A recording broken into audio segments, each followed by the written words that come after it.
তুমি কি কখনো রাতে একা বসে ভেবেছ সবকিছু থাকার পরও কেন যেন বুকটা ভারী লাগে?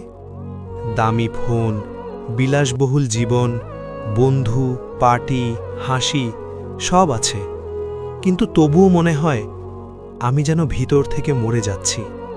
তুমি কি জানো, কখনো কখনো আল্লাহ আমাদের সব কিছু দেন শুধু একটা জিনিস শেখানোর জন্যে, মানবতা না থাকলে তুমি কিছুই না।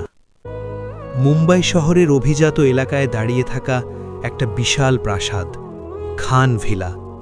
সেখানে থাকত তাওহিদ, একজন ধনী ব্যবসায়ীর একমাত্র ছেলে।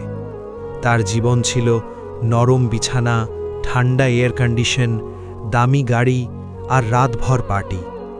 ফজরের আজান তার কানে পৌঁছাত, কিন্তু তার হৃদয়ে পৌঁছাত না। তার কাছে টাকা ছিল, কিন্তু তাওহিদ হারিয়ে ফেলেছিল নিজেকে। ওই বাড়িতেই কাজ করত এক মেয়ে, ইভা। সাধারণ পোশাক, মাথা নিচু, কথা কম, কিন্তু তার চোখে ছিল এক ধরনের শান্তি যেটা তাওহিদের জীবনে কখনো ছিল না। সে নামাজ পড়ত, কাজের ফাঁকে ফাঁকে আলহামদুলিল্লাহ বলতো, আর একটা জিনিস, হারাম হালালের ব্যাপারে সে ছিল কঠোর। একদিন তাওহিদের দামি ঘড়ি হারিয়ে গেল। সবাই সন্দেহ করল চুরি হয়েছে।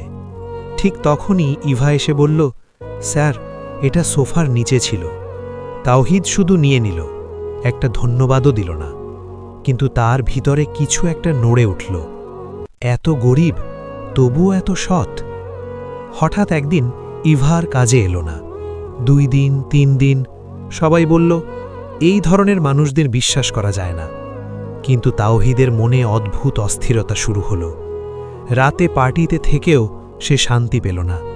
তার মনে বারবার ভেসে উঠল ইভার নীরব মুখটা। পরদিন সকালে তাওহিদ বলল, আমি ওর বাসায় যাব। গাড়ি ঢুকল বস্তির ভেতর। গলি সরু হতে লাগল। দুর্গন্ধ, দারিদ্র্য, কষ্ট সব তাকে ঘিরে ধরল। তার মনে হল এ যেন অন্য একটা পৃথিবী। একটা ভাঙা ঘরের সামনে দাঁড়িয়ে ভেতর থেকে আসছিল একটা দুর্বল কণ্ঠ, জল, একটু জল। তাওহিদের বুক কেঁপে উঠল। ভেতরে ঢুকে সে যা দেখল তা তার আত্মাকে ঝাঁকিয়ে দিল। এক অসুস্থ মা, ক্ষুধার্ত ছোট ভাই, আর ঘরে এক টুকরো খাবারও নেই।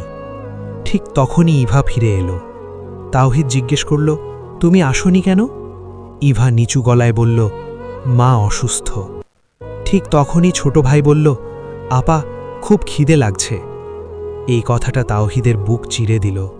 সে প্রথমবার অনুভব করল ক্ষুধা কাকে বলে, অসহায়ত্ব কাকে বলে।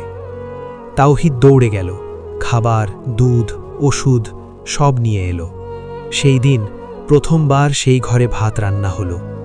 ইভা প্রথমে তার মাকে খাওয়ালো, তারপর ভাইকে, নিজে শেষে খেল। তাওহিদ অবাক হয়ে জিজ্ঞেস করল, তুমি আগে খাও না কেন? ইভা বলল, ওরা না খেলে আমার পেট ভরে না। সেই দিন রাতে তাওহিদ প্রথমবার সেজদায় পড়ে কাঁদল। বলল, ইয়া আল্লাহ, আমি এতদিন কি করছিলাম? তার চোখের পানি তার হৃদয় পরিষ্কার করতে শুরু করল। তাওহিদ প্রতিদিন যেতে লাগল। শুধু সাহায্য না, সে সময় দিল, ভালোবাসা দিল, লোকজন কথা বলল, অপবাদ দিল, কিন্তু সে থামেনি। কারণ সে বুঝে গেছে মানুষের সাহায্য করা ইবাদতের অংশ। একদিন ইভার মা মারা গেলেন। ইভা ভেঙে পড়ল। ছোট ভাই চুপ হয়ে গেল। সে তাওহিদকে জিজ্ঞেস করল, ভাইয়া, আপনিও কি চলে যাবেন? তাওহিদ তাকে জড়িয়ে ধরে বলল, না, আমি আছি, ইনশাআল্লাহ সব ঠিক হবে। সে তাদের নিজের বাড়িতে নিয়ে গেল। কয়েক মাস পর ছোট ভাই স্কুলে যায়, ইভা নামাজ পড়ে শান্তিতে থাকে, আর তাওহিদ, সে এখন শুধু ধনী না, সে একজন মানুষ। শেষে তারা বিবাহ করল। জীবনে টাকা সব কিছু না। আল্লাহ যখন চান, একটা গরিব মানুষের মাধ্যমে একজন ধনী মানুষকে হেদায়েত দেন। মানবতা প্লাস ঈমান সমান সমান আসল সফলতা। যদি এই গল্পটা আপনার হৃদয় ছুঁয়ে যায়, একটা লাইক দিন আর সাবস্ক্রাইব করুন, কারণ এমন গল্প আপনাকে বদলে দিতে পারে। আপনি কোথা থেকে দেখছেন কমেন্টে জানাতে ভুলবেন না।